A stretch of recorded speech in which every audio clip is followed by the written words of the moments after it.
Pugh. Pugh! That'll do it! That will do it! Pugh for Bournemouth!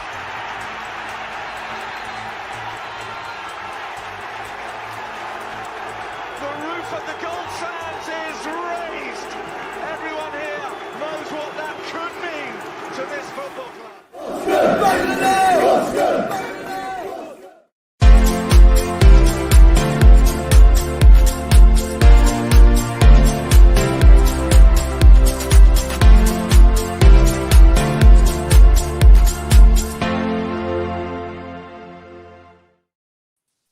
Spot the deliberate mistake. It's not actually match day, but it's a match weekend for AFC Bournemouth. We're travelling up today, but Cherries tomorrow up against Derby County. My name's Sam Davis. I'm Morgan Scott. And I'm Tiggs. Morgan, every Bournemouth fan gets very excited after an international break, especially when we are at the top of the table. It's a good feeling to have normal football back, isn't it?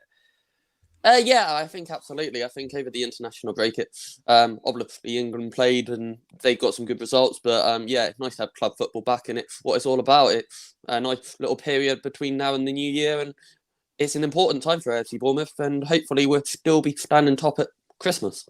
Yeah, so we're all excited. In fact, in wider football circles, there's a lot of excitement going on. This weekend, more than most, you've got to say. Aston Villa, new manager, and they're home against Brighton. Newcastle, new manager, won't be in the dugout, but they're home against Brentford. And then Norwich, new manager, home against our dear friends Southampton, Tiggs. Yeah, and interesting, of course, Southampton regard our match with them that we have each year a bit of a pointless derby, and we've actually got a pointless derby tomorrow as we face pointless Derby, who are at the bottom of the league, Sam. Love that. How long did it take you to do that one? I was very impressed. But yeah, Morgan, look, Derby County, -3 points. It's stick or twist for them, isn't it? I think they're probably going to get relegated. A lot of fans, and we're going to speak to a few later on, probably think that. But this match tomorrow could go one or two ways, couldn't it? Yeah, you could look at it to a couple of ways. You could look at it in the fact that AFC Bournemouth are just flying and they're getting results, and they're being professional. They're getting the nitty-gritty results when they need to, and we only lost one game all season. Let's not forget that. But then Derby, if I was in their mindset, I think, right, we got a massive statement to prove. You know, we're bottom of the league. If we want to stay in this division, we got to fight, and that starts on Sunday at noon. So it's not going to be a total walkover. And Scott Parker had that in his conference yesterday that I'm sure we'll go on to talk about later in the show. Yeah, so there we are atop the table. We are 8 points clear of West Brom in third. A phenomenal position to be after 17 games. And you know what? It's not nice to see. And look, one thing I really don't want to happen is at the game tomorrow, us make all these like cheeky chants about them being pointless because we've been there before, okay? There's a bit of schadenfreude that we could enjoy, but we probably shouldn't because we've been there before and we know what it's like and we know how awful the EFL can be. But look, there it is, -3 points. Of course, people will be saying that the fans shouldn't be penalised for what goes on behind the scenes, but I suppose it's the only way to really kind of work it out and level it out. There they are on -3 points. At the moment, they are 18 points adrift, and it looks very, very tricky for them indeed. But it's going pretty well for us so far. So I think we should get on with talking about Parker's presser, Morgan? Yeah, let's do it.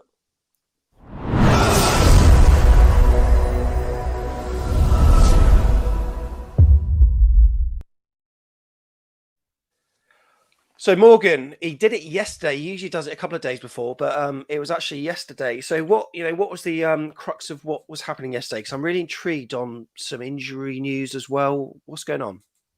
Yeah, so it caught me off guard. Yeah, of course. I went on Thursday afternoon to have a little look, but obviously due to the fact that we're not playing until Sunday at lunchtime, obviously they did it a day later. So that was always a nice little surprise on a Friday to end the week. But no, so he started by saying that Jordan Zamora is going to miss the trip against Derby due to the fact that he's still got that boot on. I actually saw Jordan Zamora before the last game, and he was outside the Vitality Stadium in a protective boot, and he was progressing well, but he said he had to go and see a specialist, but he's still unavailable for this weekend trip to Derby County. Okay, what was that all about at the start of the conference? Because it was like he was being shown something by one of the media team. Can you remember what that was all about? Yeah, so he was talking about they were talking about him playing against Wayne Rooney, and they made a little bit of banter, and they showed him a document or some leaflet thing, and now it's just a little bit of banter, and they were just talking about Rooney and Scott Parker playing together, and that Scott Parker was, I think, 23 and Rooney was 18, and they were just having a bit of a it was quite a nice way to start the news conference. They were just having a bit of banter, to be honest, but of course Scott Parker's got a lot of respect for Wayne Rooney. I'm not sure if he is a nervous type of guy in front of the cameras, but it seems this season they've made a conscious effort, especially Neil Perrott when he's in there, to loosen him up by breaking the ice with their kind of ice-breaking question ticks, hasn't there? It's been nice. It seems to happen every week, doesn't it? They try and he comes into those press conferences so serious. I'm ready to just talk football, and then you can just see this kind of smile just slowly creep across his face when he realizes, it's going to be something, And I've got to say, Perrott has been the master at that, and drawing him out and seeing a bit more personality for him, because I don't think he'd really want to do it. I think he'd just want to keep it to business. Yeah.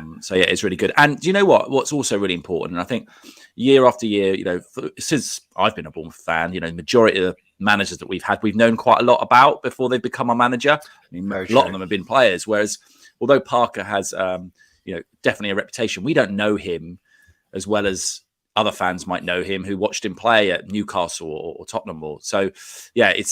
It's really great to learn a little bit more about him at the same time.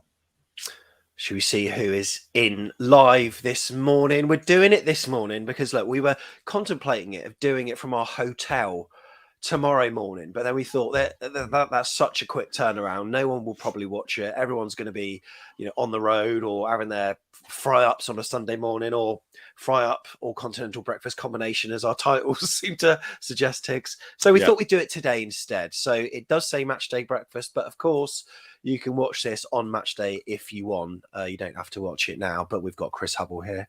Morning, Chris. Hope you're all right. Robert Thompson. Robert, your mug's been posted off to you. You'll be pleased to know. I don't know how long it's going to take to get to Australia, but it's going to get there. Aaron Kay is here as well.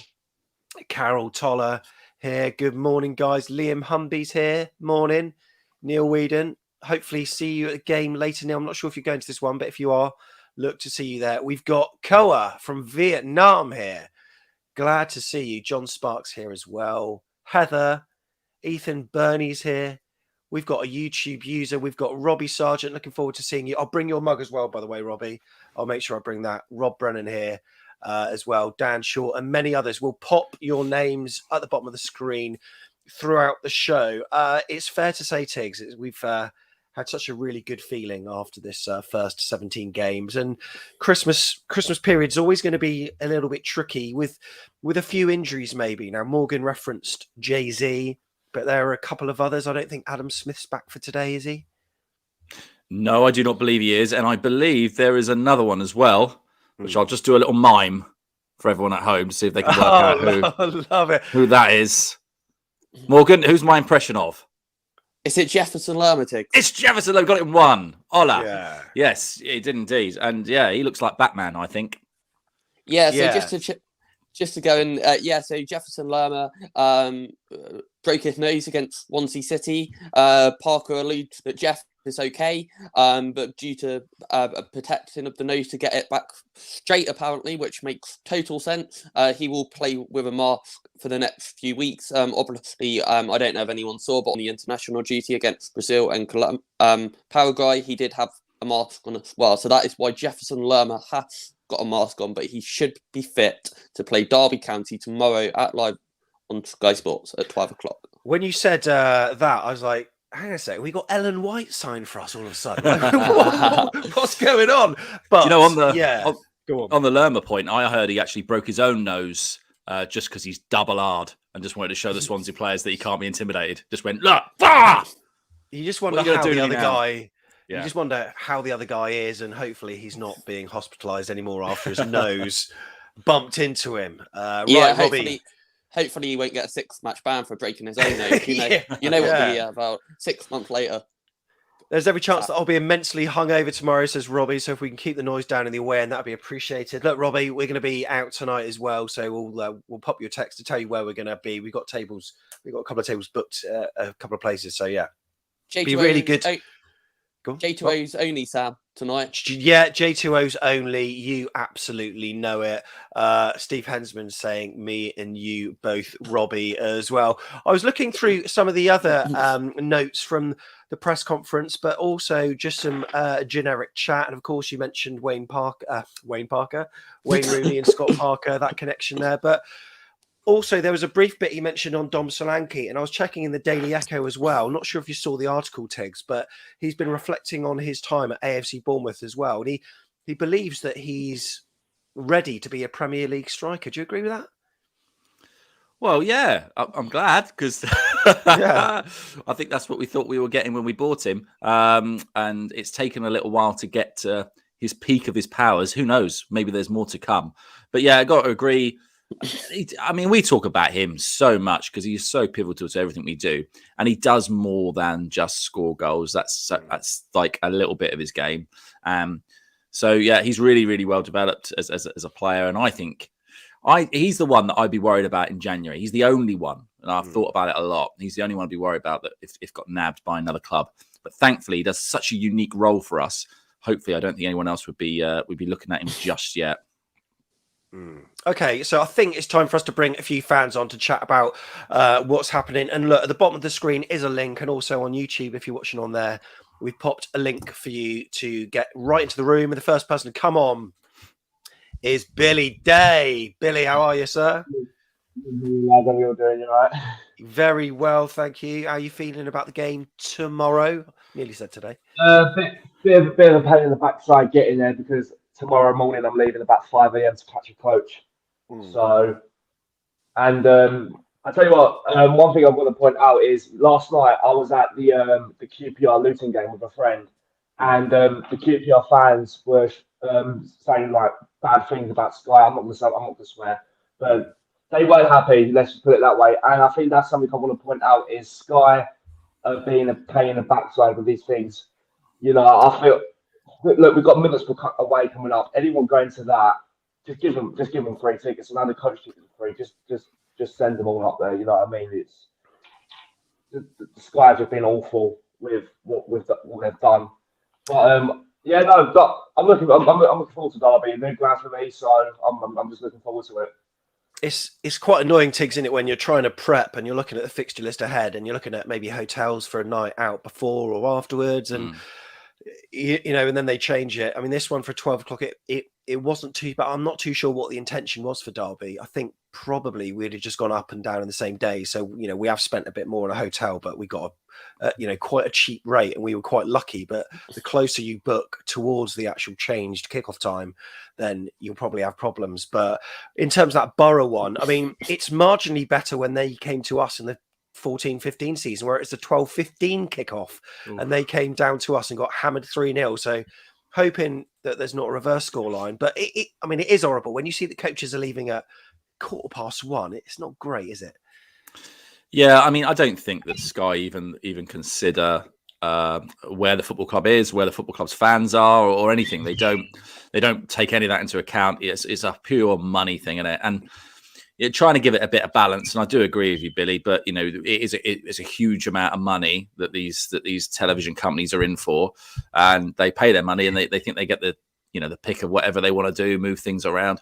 I would say our schedule. I don't know if it's the same for other AFL clubs. I don't think it is, but I do think it's sort of decimated it really between kind of November to January. We've had so many fixtures changed and moved about, and I can't really think of one that's kind of moved to our benefit as fans. No, I think the only one. I would say the only one that's actually benefited for me is QPR because obviously there's no trains on Boxing Day, so QPR's kind of benefited me. Yeah, a little bit. Also, Mill away on the Wednesday night. That's not too bad. That's only down the road, so I can't complain about that. So if they're in London, then they benefit me. But you've got to think about the other fans that have to travel up as well. So you know, it's a shame, really. It really is. Score prediction for tomorrow, Billy? You know what? I don't feel that confident. I take a draw because, it's such a Bournemouth thing to do to lose. And, if you think about move away from this stuff, Derby haven't played that bad this season. They've put in some decent results. So, I think the players they're going to be up for it. So I take a draw. I'm going to go 2-2. I think there will be goals. Okay. Yeah, well, let's go 2-2. Yeah, why not?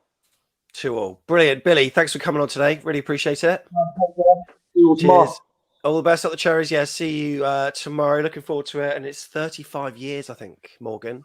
35 years since we've had a win up at Derby County. I wonder if Alec is any more confident. We're going to bring him in now. Morning, Alec. You all right? Morning. We all good? Yeah, very good. Your mug's on the way as well, by the way, mate. Good. Today. So that'll be what, Monday or Tuesday? You'll get it. So I've been well productive. Unbelievable. So thoughts about Derby, mate? I mean, we were worried about Preston. Is this another banana skin, or should it be a little bit more formulaic for us?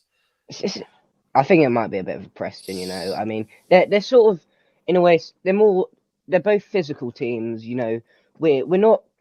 We've improved under Parker, but we still lack a bit where, like, physicality wise, with, like, I mean, Kelly's improved immensely, but like Gavin Kilkenny, he'll lose the ball, then he'll get a yellow. Especially on away days, it seemed. And yeah, and I feel like we could. I feel like it is possibly against our odds. We're against the odds in this, but I mean, yeah, I feel like we could easily snatch a win here. It can go any way, this game, and it's up to debate, I think. Really, it's very.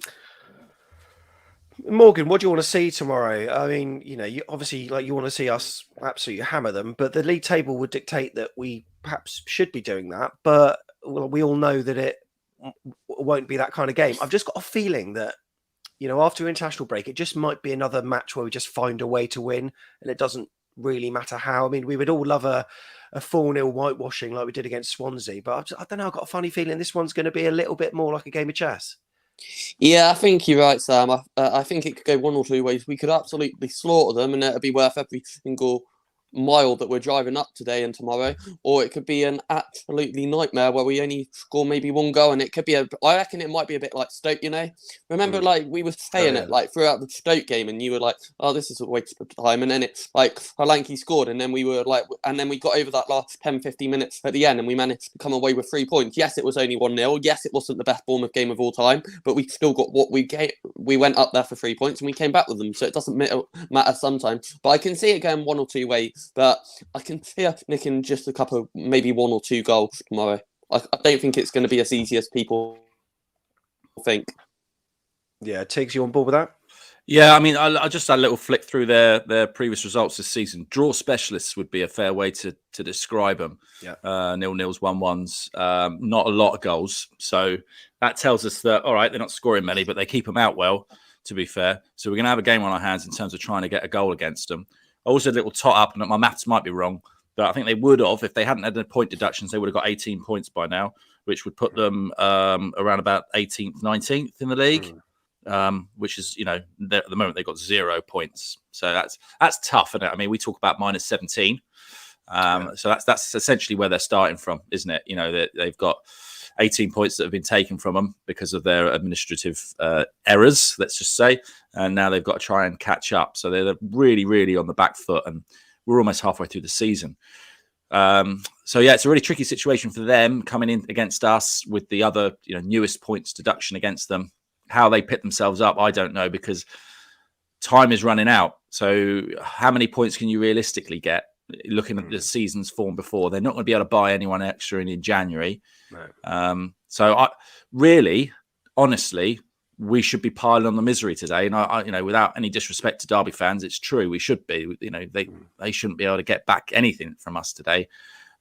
Why should even if you rallied around, and such a hard mountain to climb, we need to get an early goal, and then we can put them to bed, I think. And like Alec, the stats do completely back up what Tiggs says there. When you look at the stats overall, I mean, we absolutely dominate. You know, their form isn't overly brilliant. You know, I mean, I know that some people have been saying that they're, you know, a lot better than their league position suggests, but really, I've seen some of the football. It's not been overly great. This is surely a hurdle that Bournemouth can finally, after 35 years, actually overcome. I mean, yeah, we easily could, but again, this is Bournemouth we're talking about. We'll find a way to possibly get concede a cheeky goal in the 90th minute. We can all imagine it. It's you know, but do they really have the confidence at this point, thinking about it? Because as Tiggs has pointed out, they've got what, minus 18-point deduction or something. And so why do they have the passion to keep fighting? They've got the lowest amount of squad players in the EFL, I want to say, or just the Championship. But they started off the season with just like 13 players and had to quickly, the day before first game of the season, quickly buy like 5 players on a free. You know, is Ryan Allsop there? I'm sure Ryan Allsop. They've just. I don't know actually. Tiggs, do you know if he's there? I've got no idea. We'll have to have a look. Oh, Alec, you've absolutely stunned us with that one. We'll have to find out. But yeah, you could well be right. I'm just trying to think now. I think it rings a bell. Someone in chat will probably confirm anyway. But yeah, you're right, mate. What are you gonna predict for this one then, Alec? I mean, I find it very hard to see us coming back with a clean sheet. I'm gonna go 2-1. I feel like we'll barely scrape it. You know, I feel like we'll be dominant for most of the game, 2-0 up, and then they'll score a goal in like the 85th minute. Then for the next 5 minutes, it's just gonna be them piling on pressure. It's a very Bournemouth way to win a game. Yeah, love it. Thank you very much, Alec. Appreciate you coming on. Up the cherries, mate. At the shows. Up the cherries. And just before we bring in some energy, I wonder who that could be. We'll just bring in Tom, who's here as well, into the stream. Hello, mate. How you doing? I'm doing good, thank you. Oh, we can hear you. We thought we couldn't for a minute, but it's all good. There's just a bit of a delay. So, obviously, mate, from an Arsenal point of view, I don't know a lot about Bournemouth, but what I do know is that you are quite a tough team to watch, let's say. Frustrating. And I think that in your tomorrow's game, you will struggle against Derby, but you will get a clean sheet and a win, which is the reason why I'm going to say 3-0 to the Bournemouth. Your squad depth isn't great, but I think that you will do well in the game. There will be some challenges, though. Interesting. Love to hear your thoughts there. We're going to move through the people because we've got a few people waiting. Tom, thank you so much for coming on. Really appreciate it. Interesting comments there. And what we're going to do is also take a look at some of the opposition info as well, because we want to find out about Derby County, don't we? And maybe someone will confirm about Ryan Allsop. Who knows?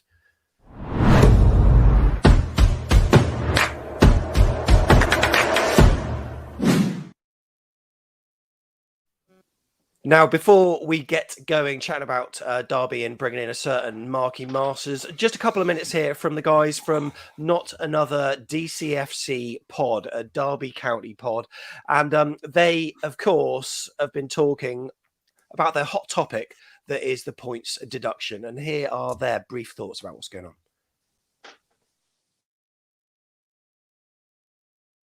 Yeah, I mean, obviously it's not ideal. It's definitely not what we were hoping for.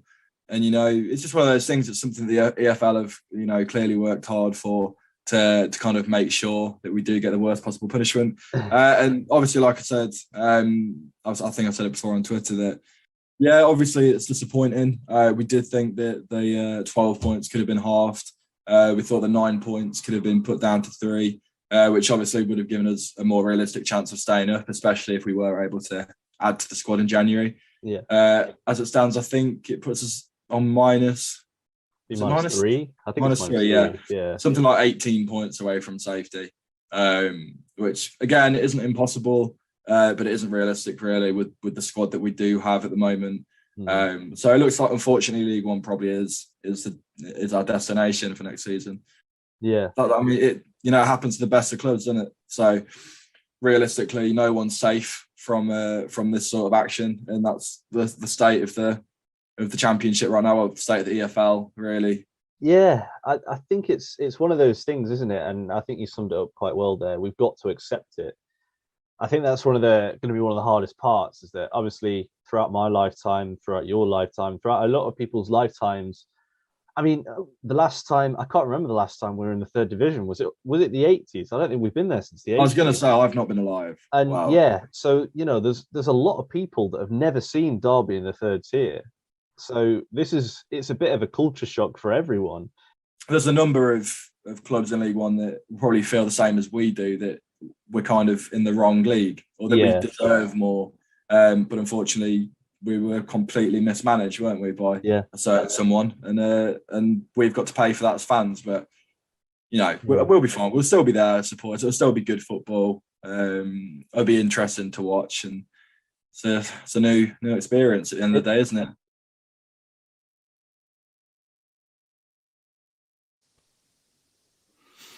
Oh, there he is, Rocky.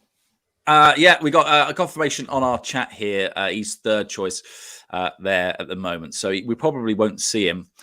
Interesting listening to those lads there. I find it interesting because Derby, for me, have always been a club that's flirted with going back to the Premier League. They've always been at that top end of stuff. And thinking of flirting, let me just bring somebody in right now who's going to look at that little cheeky wink there. What? How's he done that? Is he wearing a mask, or is this kind of AI stuff? What is this? Is it Jefferson Lerma? This is what Saturdays are. This is what Saturdays are about, isn't it?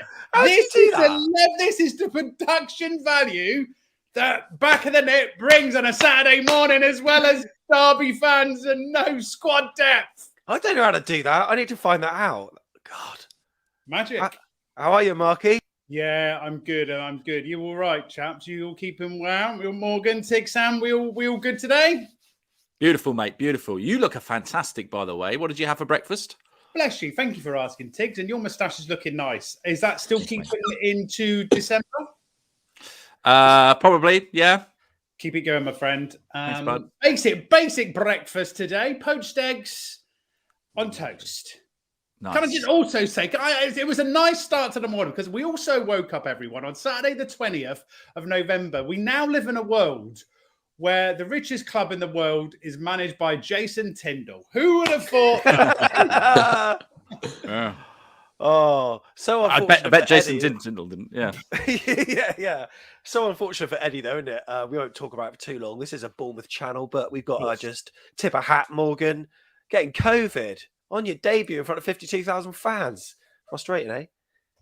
Yeah, really frustrating. To be fair, as she said, it's a Bournemouth channel, but I did watch Eddie's press conference and been looking at some of the pictures of him in training, and he looks like he set it up the way he wants it. He got Dan Hodger from AFC Bournemouth, the head of sports science. He's left the club. He's got Jason Tindall, he's worked with for years, Stephen Purchase and Simon Weatherston, and obviously linked up with Graham James as well. And it must be gutting for him. I'm sure he'll do his best from over the phone or a walkie-talkie or whatever they got these days, but it's not... As she said, in front of you want to be there on your home debut, and he's not going to be there, and there's nothing he can do about it. Eddie's not. He's ill. Eddie's there. He's there with his Tiger King on. And he's there watching Tiger, and he's thought, it might. Well, let's go to Sky Sports. Let's see what's before they'll down. let's binge watch the rest of the day. Oh, it's interesting, though. One thing I will say about Eddie, and we're only tipping a hat, is that he always did believe when he came to our match days that the match was won before the match started, wasn't it? Like, he was either won or lost on the training pitch. So he won't be bothered. I think Marky's right. He's done all his hard work all week. They won't change formation in the game, will they? I'm just looking forward to wondering what Jason Tindall thought when he suddenly got the text through. He'd be like, man, I got to go in. I got to take over. I bet he wasn't very happy. Game-changing graphics. Everyone is loving having you on screen. Look, if you were the manager of Derby, if you were Wayne Rooney, well, firstly, you wouldn't be here on Back of the Net, Mark. Or maybe you would, because you're so loyal. You probably would come on anyway. But how do you get a team motivated when you're so many points adrift at the bottom of the table? A lot of the players might be having one eye on the January transfer window, thinking, I want out. How's it going to go for them? How do you motivate them to get a result against a team that's flying? It's a difficult one. The nearest comparison I can think of, when it affects like the video we're just showing, these are Derby fans that have never been in this place in their life. They're saying, look, we've never been in Divi 1. We've spent, listen, they're an example of what happens when you go for broke and it doesn't happen and you're relentlessly doing it. And that's the warning to all of us, I guess. But the nearest comparison, I guess, like how do you approach this? But I can remember like mid-90s, Great Escape season, and when we didn't know there was going to be a football club left, and we did all the stuff at the Pavilion, money in buckets, and we went to Bristol City and we won. And no one was expecting that. We went away. We first game back when we knew that there was a club, but there was going to be and all the stuff that was going on. We won, and you just don't know, and it's easy to write people off. And you know what I mean? There's always going to be the Bournemouth win, but you don't want to, as you mentioned earlier, you don't want to be blasé about it and poke and laugh and point at other teams that are going for it, particularly other fans. But you just don't know. And okay, squad isn't. They certainly haven't got a deep squad. I want more Derby fans on here. I want more. This is like being black. This is playground stuff, isn't it? When you get them lot over and we all get our team together, the quick way of answering your question is you just don't know. They're either going to be getting the world's best motivator in, or whatever it is going on with Rooney and his lot, or they may just think, let's just get this year out of the way. Steve Hensman in first game is tough. Yeah, no, agreed. Steve Hensman in chat has done a Ben Yousaf. He said, a lot of experience in the Derby side, coupled with the false league position. Won't be easy, but I feel we'll nick the win. 5-0. 5-0. Love it, Steve. Absolutely. Love it. Oh, Ben is actually watching in double time as well. I speak fast as it is, so good luck with that.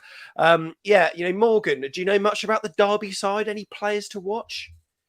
The honestly is I'm sleepless, Sam, which is a rarity for me. I have no background information on Derby County. I'm sorry. Well, Tom Lawrence, their captain, is a really good all-round player. He's only scored a couple of goals this season, but he's leading with 3 assists.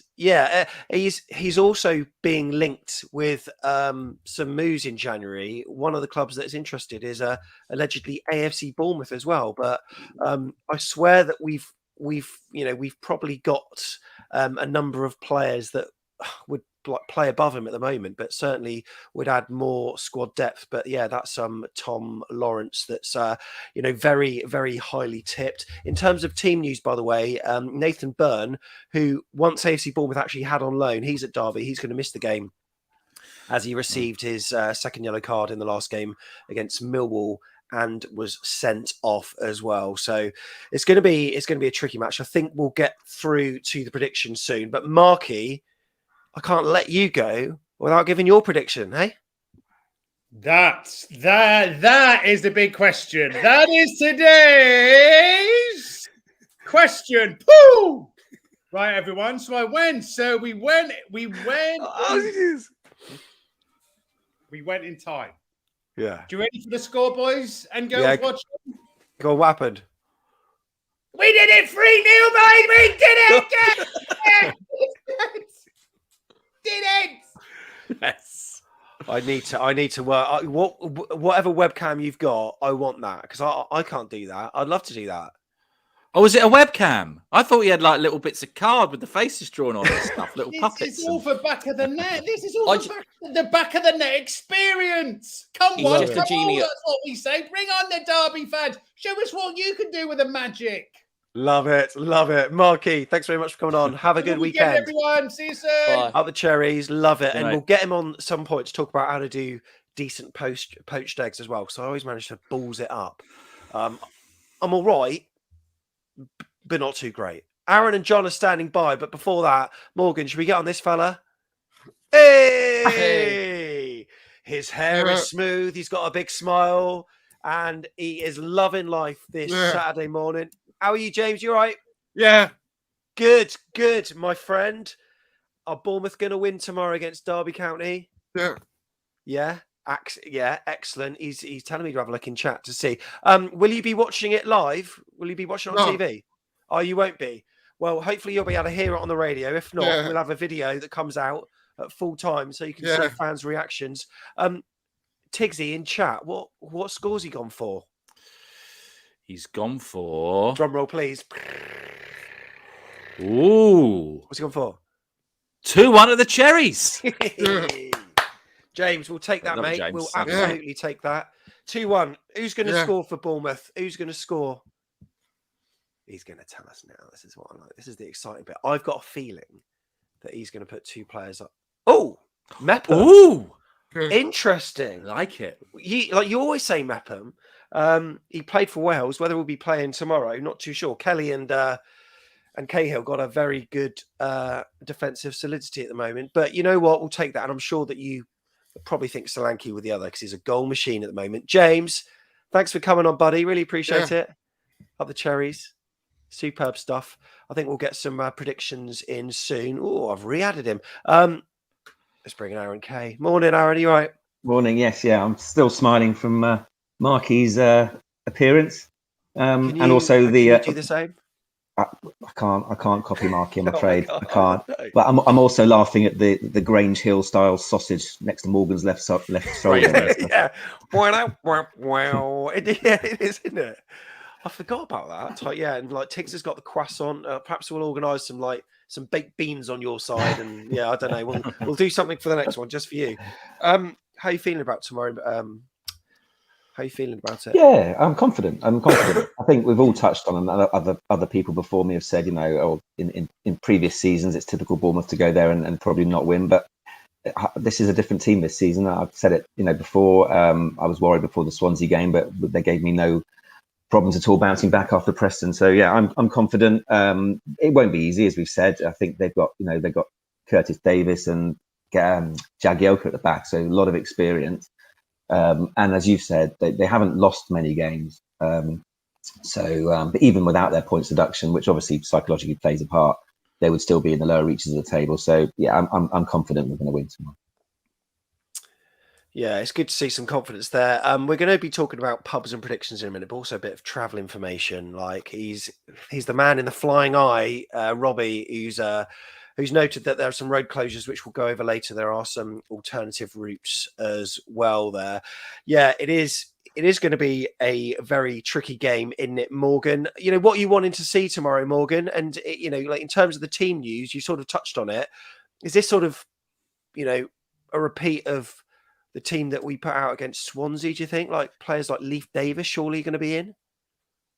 I imagine so. I'm no tactical genius, but why would you change? He had such a good game at left back, shaky maybe for 10-15 minutes. I think Willow mentioned in commentary that I watched the game back and he got done a few times, but one of the coaching staff went round and he shouted some instructions, gave him a bit of motivation, maybe some constructive criticism, and he go into the game like a true professional. So yeah, definitely for him, and I'm sure we'll go on to it later, but be interesting to kind of talk about some of the international players. A lot of I know obviously most people would know Jefferson Lerma flies a lot, only came back down here yesterday, Scott Parker alluded to, so it'd be wait and see, but I'm sure we'll go on to talk about the chosen 11 later into the show.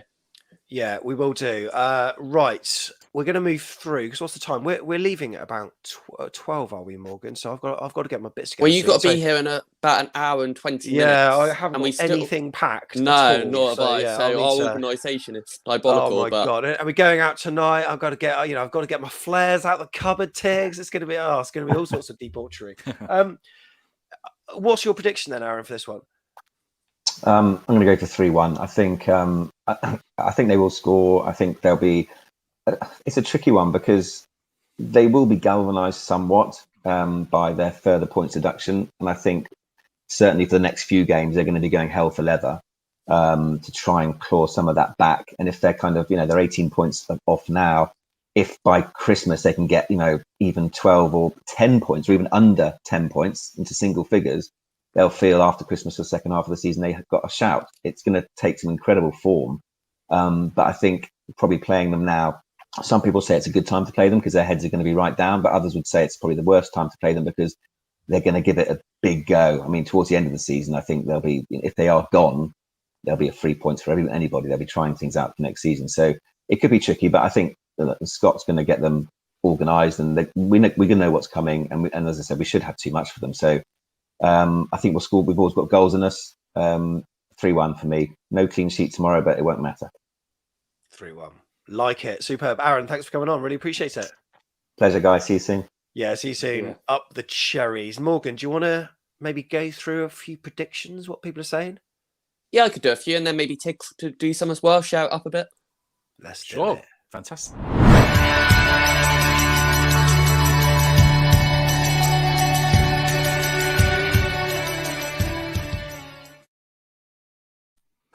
So I think if you're watching on Twitter or YouTube or whatever, or even on Facebook, whack your prediction in right now because Morgan is about to go through them. Straight after that, we're going to get Sparksy on. Sparksy, why not? He's going to go through what he thinks, because I've got a few questions for him and only he will be able to answer these questions. So specifically, which of the players do we think can unlock Derby? Because they might play with a low block. Is Lerma that player? Not really sure. We'll ask him when we do the chosen 11. But the predictions need to be got in. And look, Tiggs is on the ball.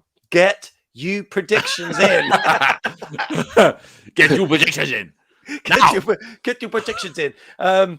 Maybe he's trying to make his own words like I tend to do. Yeah, that's right. Yeah. Fantabulous. Yeah. Fantastic. You know, what was yours? Insational, wasn't it? That was yeah, insatiable and like sensational. Mate, that's what everyone does. You know, Brexit was, that's fine. It's just amalgamated two words. Right, Morgan, scores. What are people saying on chat then, eh?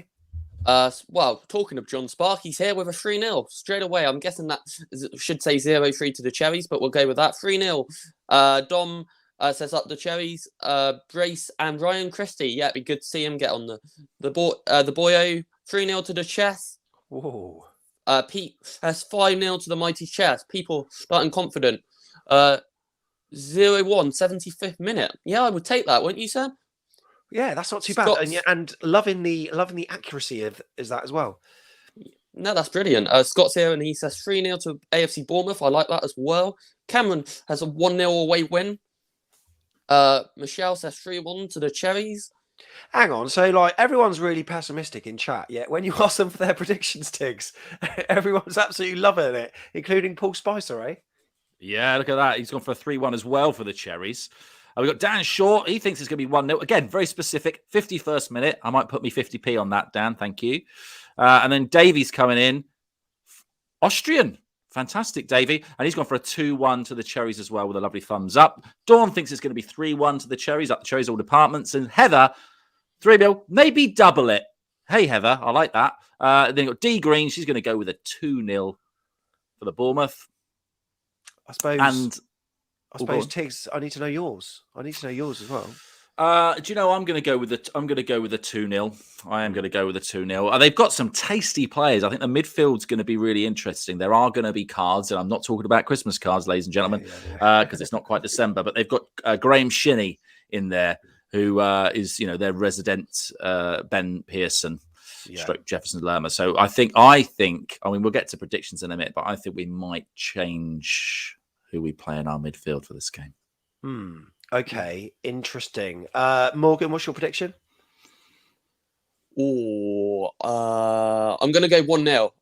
It's going to be, that's not so negative, but I can see potential area where this could be a bit like Stoke.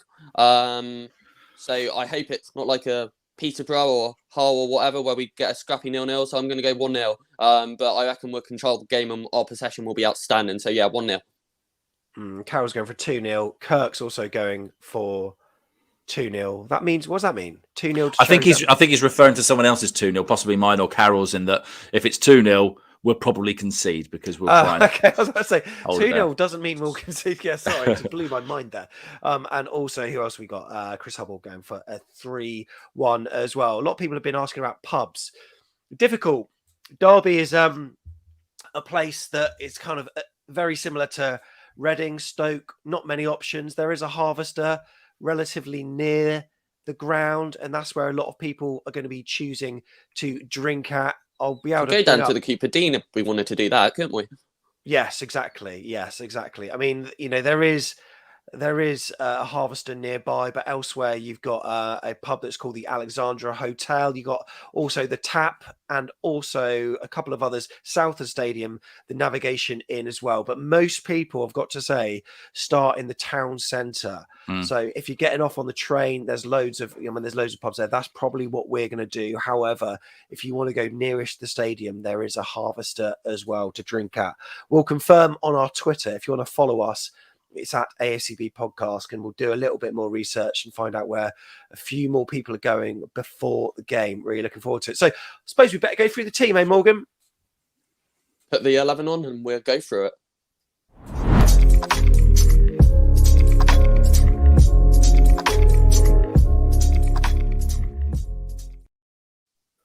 So it's time to do this. It's the chosen 11, and to help us out with it, it is the one and only John Spark who's with us. Hi, John. How you doing?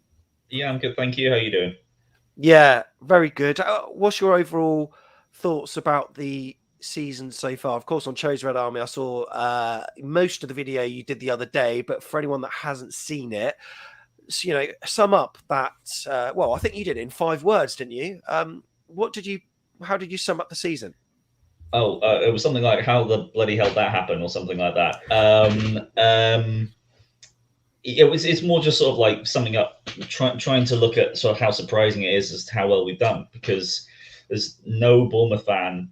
I really don't think any Bournemouth fan would have told you we would be top at this point of the season, or any point of the season, to be honest, based on what we were expecting from the team. Brand new manager, brand new system. Didn't know what to expect, but it's been some of the most fun football to watch since probably the Brooks, since Brooks's first season, with that axis of destruction up front. When you had Wilson, King, Brooks, and some other person was contributing to all the goals and assists. So yeah, it's been fun to watch. It's been exciting, and yeah, can't wait for more. Just didn't expect it. Tiggs, Morgan, do you feel as that, compared to, I don't want to compare eras, but 14, 15, we were a little bit more reckless with our football. We conceded more goals. Do you almost prefer it this time round, or would you sort of like to see us hammer more teams?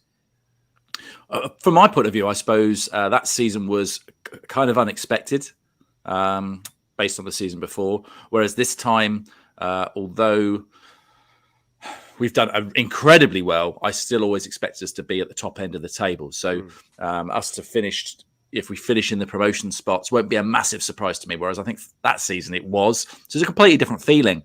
I think the control that we have over a game is completely different. As you said, Sam, I think we were more reckless, a little bit more edge of the seat. We said this before, haven't we? Whereas now, I think, if we're a couple of goals up, I'm a little bit more relaxed than I ever have been. And I think that's proven. I think the beginning of the season, it wasn't, because we know what happened under Tyndall and Woodgate to some extent in some games, but not so much. So, but I don't think I've seen that under Park. I think really, we haven't really thrown away, and we had some struggles, I know, Peterborough, etc., but we haven't really thrown away a game. And I don't think we will. That sounds a little bit bullish, but I think that's true. Okay, then. So let's go through the team lineup then. And I don't think there's any debate over certain positions. And the first position, player number 1, Morgan, I think we know. Yeah, Mark Travers. Could I just come in there, Sam, and quickly say a 20-second view on my... I think this season we got an identity about us. It's a different identity. I think they're all playing for each other. I think they're all a tight-knit group. I think the performances are so professional. As Kick alluded to, you're not worried at 2-0. Like, even though the other day, at Stoke, it was 1-0, and in other seasons, we would have chucked that away. I know they had a bad miss or whatever, but it's just, you don't seem as worried a season before. And I don't want to compare the 2014 and 15 season too much, because obviously we won the title, and we might not go on to do that. I don't want to sound negative. I think we will, but it's a different era. But I just think we got this identity, and what Scott Parker said, it's 6 weeks of half graft at the beginning of the season. He didn't come in with all this cocky approach. He had 6 weeks of hard work, and they've proven it. And Jordan Tamora, Kilkenny, Lloyd Kelly, younger player, Jaden Anthony have all stepped up and been very, very mature. So no, in all honesty, it's very, very good, and the identity is so much better. And Mark Travers is another one of those as well. because he's another 100%. one that we didn't. Yeah, a lot of us were saying that he should be sent out on loan somewhere, and wow, how wrong we were. And he's been exceptional so far, hasn't he? And surely first name on the team sheet. Yeah, absolutely. And he's got the highest, I don't know where I saw it, but he's got the highest percent of 75 accuracy in the championship, which is the most of any goalkeeper. So, it's really, really good. And Chab has been excellent. I know he had a brief time at Swindon and we were wondering what was happening there when he got recalled, but now he's proved it. And I think since Nyland coming, obviously giving him a bit of competition. Chab is definitely in there. As the guest here, John, I'll let you talk us through the defence. I think it probably picks itself, but go on, talk us through it. What do you think he's going to do? Yeah, I think you should have just built a copy-paste system into these lineups, to be honest, based on how infrequently we look to change them. Yeah. Stacey on the right, going from right to left. We got Cahill, then we got Lloyd Kelly and Leif Davis. Because I said 2 weeks ago that on here that I really wanted Leif Davis to start, but I expected Brady would be picked because of his experience. And in the end, I was pleasantly surprised and I was going to say vindicated, but that seems a bit like it's all about me. That Davis started, and he did have a difficult start. And I think the penalty is an interesting point at which things might have turned. Because I think it would have been quite harsh, but then again, if I was a Swansea fan, I probably would have been livid that wasn't given against their right wing back, Ethan Laird. So after that, though, he absolutely dominated Laird and went on to obviously produce an amazing assist for our second goal. Looking for him to kick on, and him and Jordan Zamora. That's an interesting competition to see who gets that position going forward, because Davis has been available for long periods, and Zamora has been so good that Davis hasn't had a chance at all. And if vice versa happens, and Davis goes on to be incredible for the next 10 games, we'll all be disappointed not to see Jordan Zamora, but there really won't be any reason to change them out. I sort of thought of that performance of Leif Davis, Tiggs, very similar to Jordan Zamora in his first game against West Brom. First 20 minutes, quite tentative, a few errors here and there, but he just had sort of one moment where he just bombed forward, and then there was some confidence coursing through his veins, and after that he was looking to try things out. He was making runs where maybe he wasn't being picked out and he was the decoy, but he was going forward, and it was really good to see. He was getting on the ball more, and then at times, like John said with regards to that second Dom Solanke goal, putting in pinpoint crosses. I wouldn't say it was a game of two halves. It was like a game of like fifths, and the first fifth was bad, but the rest of it was really, really good. Yeah, really, really good. And credit to those players around him as well. It's not easy coming in, and he's obviously felt comfortable and sort of built himself to the game. They obviously work as little units, maybe in training as well. So for him to be able to take over that role from Jay-Z and still be able to have link up with Anthony and Billing, and it looked very natural. So I think John's spot on there in terms of you're not going to be able to drop Jay-Z in if Davis is playing well. I did think it was maybe more about partnerships, but if he continues to build those partnerships and do a good job, then it is going to be another quandary for Mr. Parker to try and solve. I was reading on the forums, John, on the Vitals forum, and some guy said, and I was like, oh yeah, he's got a point. He said he thought it would be a mistake to play Jeff because Derby, they're going to be set up with a low block and they'll look to frustrate us. And a midfielder like Jefferson Lerma provides sometimes very little value in a game that might pan out like that. What are your thoughts on that position there at number 6? Because this is quite a tricky one. Okay, so I was on the Cherries Red Army preview show that was released yesterday, and they'll be doing. Kirk will be doing a watch along for Derby as well if anyone isn't able to go for Sunday. I also was on the quandary whether Lerma would play or not, and that was partly due to just the fact that he was on international duty again, and he was out in Colombia, and the fact that last time that happened he came back late. That's not really as much of an issue this time, particularly as we play on Sunday. But But you're absolutely right that to do with that it might be a relatively low block from Derby, but Derby aren't a side that play like a team that's bottom of the table. Wayne Rooney likes to have them pass the ball about a bit. Their amount of possession against Preston when they played Preston recently was exactly the same as ours, 62%. So they do hold on to the ball as well. They're going to sit back quite a bit, I would say. You've only got to look at their West Brom game. West Brom had unexpected goals of over 3. I think it might have been over 4, actually. And it was 0-0.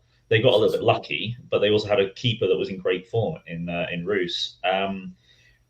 I actually wasn't putting Lerma in my team either, but I'd be interested to hear what Morgan and Tiggs think. I had player 6 as Kilkenny still, because I do feel as though he's vital in these kind of games.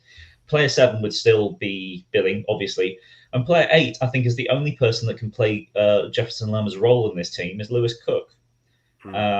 Because if you look at the way that Bournemouth set up going forward, it's in this 4-3-3 system that we've got. But defensively, Jefferson Lerma drops back and we shift into basically a 4-4-2. Yes. And Lewis Cook, I think of all the midfielders that we've got in the squad, he's the only one that really has the all-round game and the tactical intelligence and the ability as a ball winner to play both that attacking role and then come back and play the more defensive role. And I think that he's a player that we all want to see back in and getting some game time. And this, it'd be harsh to drop Lerma, especially because I don't think really there's any reason to drop him quite so much. And in this game, he might well be needed for his aggression in midfield. But I think Lewis Cook could provide a little bit more of a spark going forward. It might be what we need to break down a very experienced defence, as you mentioned, and I think it was Tiggs that mentioned the very experienced centre backs, the pairing that they've got. So yeah, that's what I would go. But I'd be interested to see what the other guys think. Yeah, on chat 6, 7, 8. List your players. Let us know who you think should be 6, 7, and 8. Thoughts on what John was saying, Tiggs?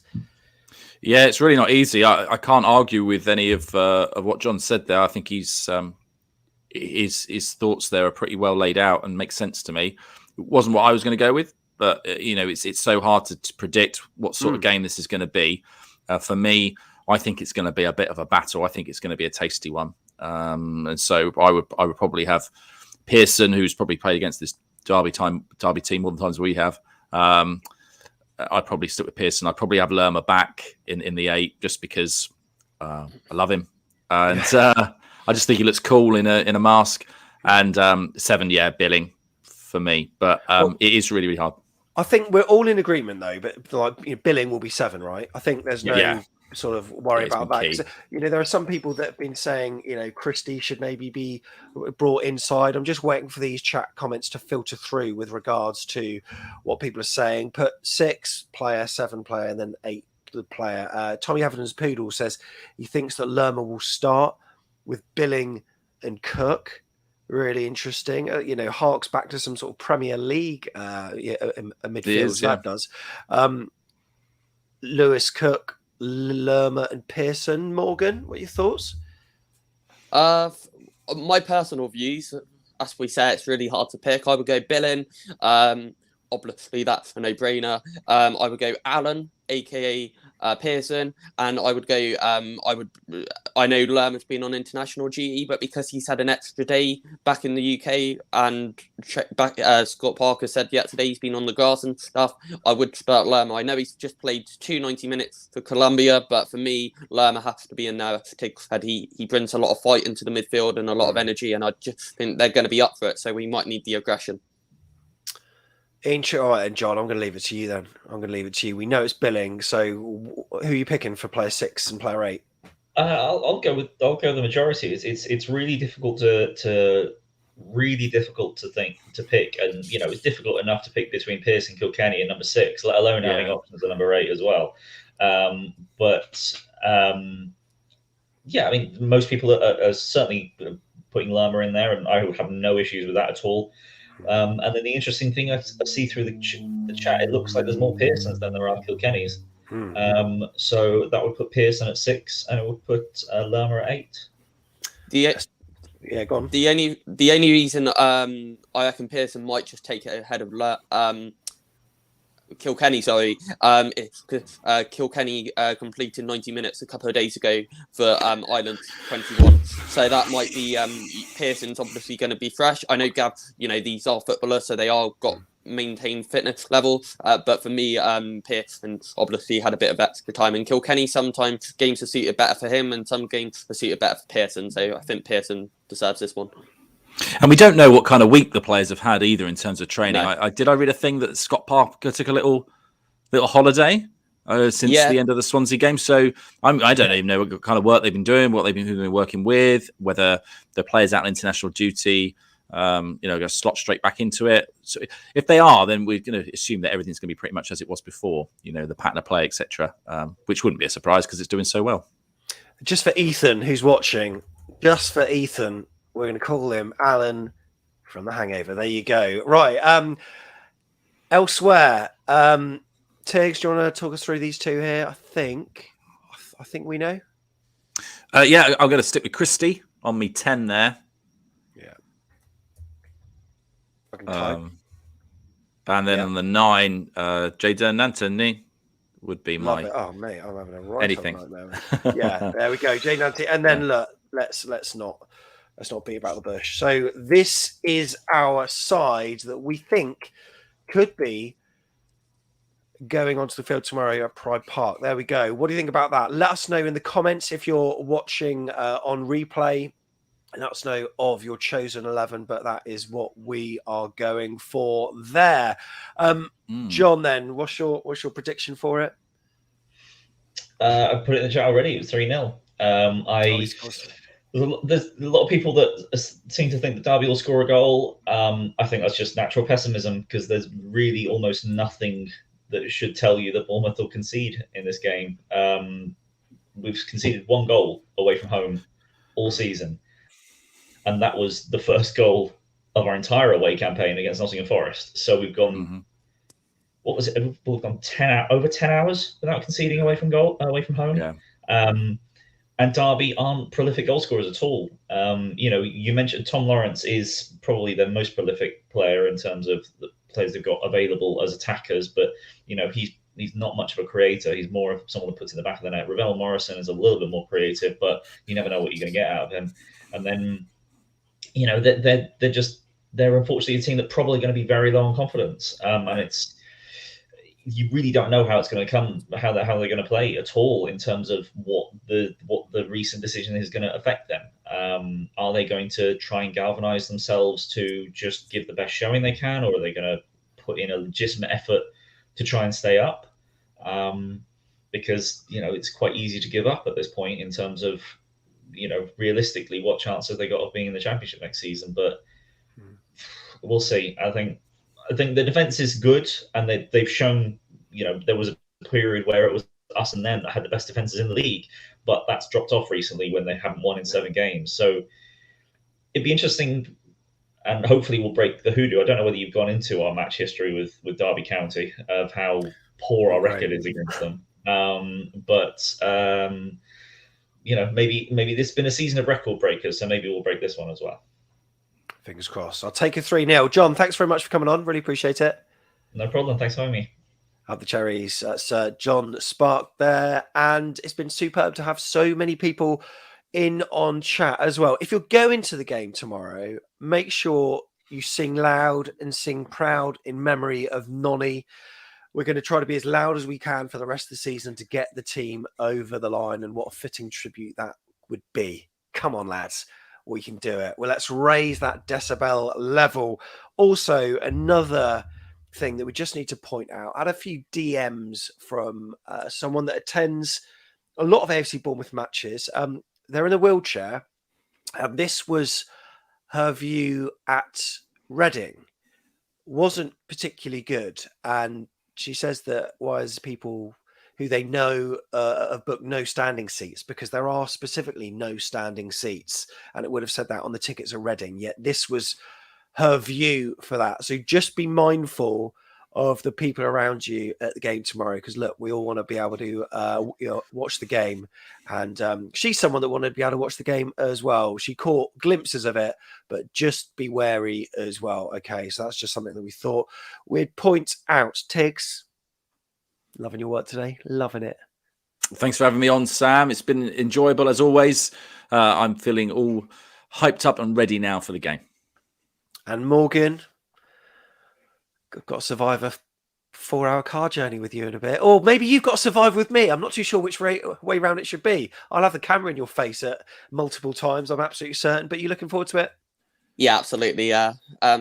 It's Tom Jordan's the worst one out of everyone. No, I'm joking, and he can enjoy a trip at Centre Park. No, I'm looking forward to it. But I tell you what, Sam, I wish we had a time machine like Marky Masters that if we clipped our fingers, we would be there straight away.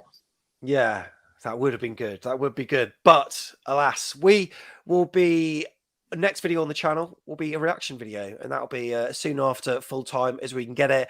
And then, of course, the match day vlog as well. And probably, just thinking about it, with the turnaround, we might delay the second look to cover the Millwall game as well. I don't know what we're going to do with regards to that, because there's so much going on, a lot of fixtures on the way, and 2 fairly big games in the space of a number of days for AFC Bournemouth. So let's see if we can get 6 points. If we do, it'd be massive. Tiggs, thanks very much. Up the Cherries. And Morgan, cheers, buddy. See you in Derby. Up the Cherries.